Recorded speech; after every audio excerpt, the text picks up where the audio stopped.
जब भी हम माइक्रोब या सूक्ष्म जीव शब्द सुनते हैं तो दिमाग में सबसे पहले क्या आता है? शायद बीमारी फैलाने वाले कीटाणु, है ना?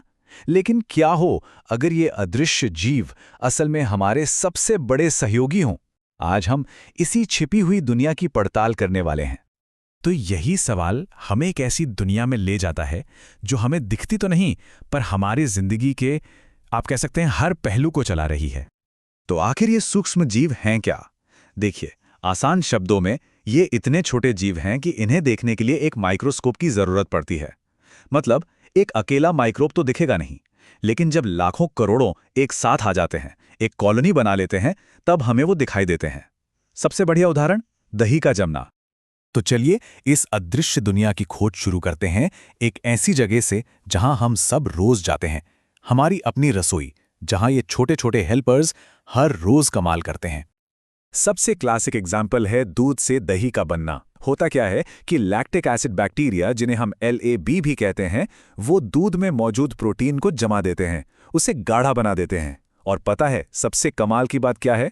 इस प्रोसेस में वो न सिर्फ विटामिन B12 बढ़ा देते हैं, बल्कि हमारे पेट के लिए जो बुरे कीटाणु हैं ना, उन्हें भी बढ़ने से रोकते हैं। अच्छा, कभी सोचा है कि ब्रेड क्यों फूलती है? या इडली डोसे का बैटर क्यों ऊपर उठता है? और वो स्विस चीज में बड़े बड़े छेद कहाँ से आते हैं? इन सब के पीछे राज सिर्फ एक है। अलग अलग तरह के सूक्ष्म जीव फर्मेंटेशन के दौरान कार्बन डाइऑक्साइड गैस छोड़ते हैं, और यही गैस इन चीजों को इनकी खास फूली हुई बनावट देती है। ठीक है, तो रसोई से अब बाहर निकलते हैं और चलते हैं एक बड़ी दुनिया में, इंडस्ट्री और मेडिसिन की दुनिया में, जहां इन माइक्रोब्स का रोल और भी ज्यादा बड़ा और भी ज्यादा जरूरी हो जाता है। अब बात करते हैं एंटीबायोटिक्स की। ये शब्द बड़ा मजेदार है। ये ग्रीक शब्दों से बना है। एंटी मतलब खिलाफ और बायो मतलब जीवन। अब देखिए कितनी दिलचस्प बात है। ये दवाइयाँ खतरनाक बैक्टीरिया के जीवन के खिलाफ काम करती हैं, ताकि वो हमारे लिए जीवन के पक्ष में काम कर सकें। और जो पहली एंटीबायोटिक थी ना, पेनिसिलिन, उसकी खोज तो बिल्कुल एक लकी एक्सीडेंट थी। अलेक्जेंडर फ्लेमिंग ने बस यूं ही देखा कि एक फफूंद, एक मोल्ड उनके बैक्टीरिया को खत्म कर रहा है। बस उसी एक पल ने मॉडर्न मेडिसिन की, आप कह सकते हैं, नींव रख दी और करोड़ों लोगों की जान बचाने का रास्ता खोल दिया। और कहानी सिर्फ एंटीबायोटिक्स पर ही खत्म नहीं होती। ये माइक्रोब्स तो असल में छोटी छोटी चलती फिरती फैक्ट्रियां हैं। जरा सोचिए, एक फंगस है जो साइक्लोस्पोरिन A बनाता है, जो ऑर्गन ट्रांसप्लांट को कामयाब बनाता है। वहीं एक यीस्ट है जो स्टैटिन बनाकर कोलेस्ट्रॉल कंट्रोल करता है। अरे, हमारी डिटर्जेंट में जो लाइपेज होता है ना, जो तेल के दाग हटाता है, वो भी इन्हीं की देन है। चलिए अब स्केल को और बड़ा करते हैं। अब बात करते हैं पूरे ग्रह की, जहां ये माइक्रोब्स हमारे पर्यावरण के गार्डियन बनकर काम करते हैं। हम जानते हैं कि शहरों और कस्बों से बहुत सारा गंदा पानी निकलता है, जिसे हम सीवेज कहते हैं। इसे सीधे नदियों में तो बहा नहीं सकते ना, तो इसे पहले सीवेज ट्रीटमेंट प्लांट्स यानी STPs में साफ किया जाता है। और ये सफाई का काम होता है 2 स्टेप्स में। पहला स्टेप जो है वो पूरी तरह से फिजिकल है। इसको ऐसे समझिए कि जैसे गंदे पानी को एक बड़ी सी छन्नी से छान लिया, ताकि उसमें से बड़े बड़े टुकड़े, तैरता हुआ कूड़ा और भारी कंकड़ पत्थर अलग हो जाएं। अब आता है असली काम, सेकेंडरी ट्रीटमेंट में। यहां पर हमारे हीरो यानी बैक्टीरिया और फंगस के झुंड, जिन्हें फ्लॉक्स कहते हैं, पानी में घुले हुए सारे ऑर्गेनिक कचरे को अपना खाना बना लेते हैं। ये बिल्कुल एक नेचुरल क्लीनिंग प्रोसेस है, जिससे ये माइक्रोब्स हमारे लिए करते हैं। अब इस पूरी प्रक्रिया को मापने का एक तरीका है, जिसे कहते हैं BOD।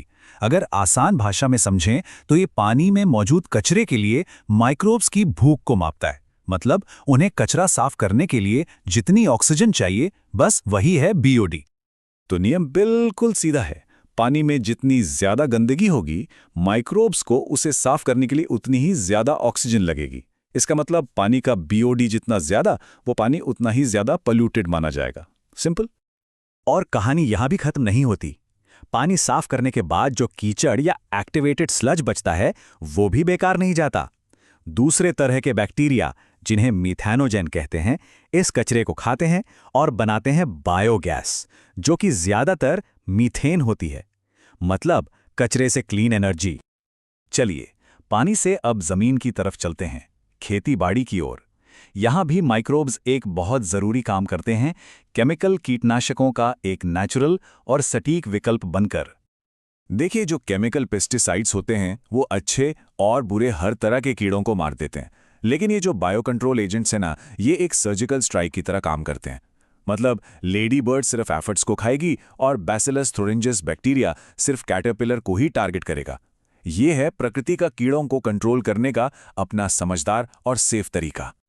तो हमने रसोई से लेकर इंडस्ट्री और पर्यावरण तक हर जगह माइक्रोब्स का कमाल देख लिया। अब आखिर में देखते हैं कि ये कैसे टिकाऊ खेती की नींव रखते हैं और हमारा भविष्य कैसे बना सकते हैं। माइक्रोब्स को पौधों का सबसे अच्छा दोस्त कहना गलत नहीं होगा। ये नेचुरल खाद की तरह काम करते हैं। जैसे राइजोबियम बैक्टीरिया हवा से नाइट्रोजन लेकर सीधे पौधों को दे देता है, वहीं माइकोराइजा फंगस जड़ों का नेटवर्क फैलाकर दूर दूर से पानी और पोषक तत्व खींचकर लाता है। ये एक कमाल की पार्टनरशिप है जो हमारी मिट्टी को जिंदा रखती है। तो अब ये तो साफ है कि माइक्रोब सिर्फ बीमारी फैलाने वाले कीटाणु नहीं है, वो हमारे भोजन निर्माता है, बीमारियों से लड़ने वाले फाइटर हैं, हमारे ग्रह के रिसाइकलर हैं, फसलों के रक्षक हैं और तो और एनर्जी प्रोड्यूसर भी हैं। वो सच में हमारे अदृश्य सहयोगी हैं। हमने सदियों से इन छोटे छोटे अदृश्य साथियों की ताकत का इस्तेमाल किया है, लेकिन सच तो ये है कि हमने अभी बस इसे समझना शुरू ही किया है। तो सवाल ये है कि भविष्य में माइक्रोब्स के साथ हमारी ये पार्टनरशिप हमें कहाँ तक ले जाएगी? क्या पता हमारी बहुत सी बड़ी बड़ी समस्याओं का समाधान इसी छोटी सी दुनिया में छिपा हो।